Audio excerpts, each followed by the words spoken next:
Setelah capek berenang, Bro Sedi dan Bro Bayu pulang naik bus. Karena busnya penuh dan cuma ada satu kursi kosong, Bayu nyuruh Sedi duduk duluan karena kakinya udah pegal. Baru duduk sebentar, tiba-tiba ada ibu hamil yang naik bus juga. Awalnya, Sedi pura-pura nggak lihat karena dia udah capek banget. Tapi lama-lama dia merasa bersalah. Akhirnya dia berdiri dan mempersilahkan ibu hamil itu untuk duduk. Setelah agak lama, mereka turun dari bus dan pergi ke rumah Bayu buat istirahat sebentar. Mereka pun duduk dengan nyaman di ruangan ber-AC sambil makan bareng. Di tengah obrolan, tiba-tiba Bayu tanya, "Bro, lo tahu nggak hal yang dilupain sama kebanyakan anak muda sekarang?" Dengan ekspresi yang bingung, Sedi cuma bisa bilang, "Nggak tahu bro, emangnya apaan tuh?" Bayu bilang, "Banyak dari kita yang udah mulai lupa kalau kita itu hidup harus jadi orang baik bro. Terkadang cowok-cowok modern, terutama gua sendiri nih, terlalu sibuk ngejar kesuksesan. Kita sering lupa untuk berbuat kebaikan, atau setidaknya memastikan kalau apa yang kita lakuin sekarang ada di jalur yang bikin kita tetap jadi orang baik. Nggak curang, nggak mengambil hak orang lain, dan nggak sukses di atas penderitaan orang lain." Terus Sedi nanya, "Lo kok tiba-tiba ngomongin hal ini sih bro? Emangnya ada apa?" Bayu jawab, "Gua agak tertampar ketika kemarin gua main ke kios buku bekas bro.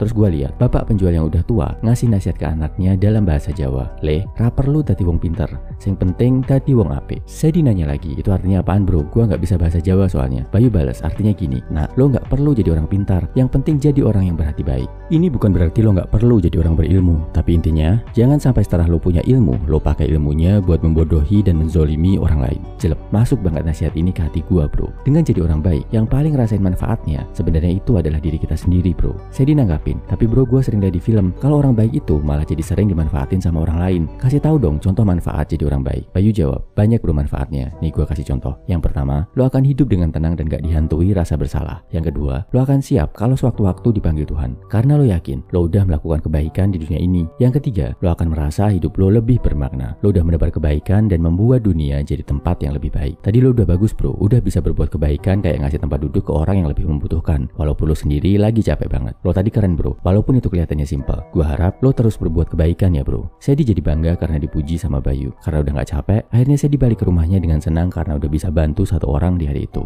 Dia pun bertekad untuk bisa membantu lebih banyak orang lagi. Salam my value man, semangat bro.